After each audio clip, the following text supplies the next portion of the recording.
Γεια σου κοπελιά. Έμαθα ότι κάνεις ωραίες πίτσες. Ναι, το ξέρω ότι κάνω ωραίες πίτσες. Θες να σου φτιάξω μία? Είναι και πολύ νόστιμες. Θες να σου φτιάξω? Ναι. 2 € η πίτσα. Μέσα.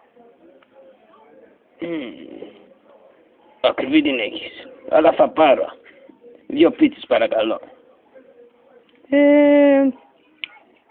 Και οι πίτσες είναι τώρα κάπως ακριβές φέτος και θα τις πουλήσω 3 € τη μία. Εντάξει, να έχει πάνω τις φτιάχνω. Όχι μωρή Λούγκρα, είναι πολύ ακριβές. Μα δεν είναι ακριβές.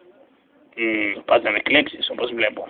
Είσαι πουτάνα και το ξέρουν όλοι, ακόμα και ο πατέρας μου. Το ξέρω ότι είμαι πουτάνα, αλλά κάνω πίτσες.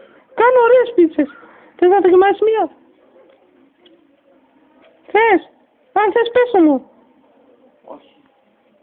Κοίτα, εγώ αγοράζω τις πίτσες από το μπακάλι 1,5 € τη μία, ενώ εσύ πας να με κλέψεις, πουτάνα, πουτάνα. Γάμω τα καρπούζια μου, γάμω τις πίτσες μου, γάμω.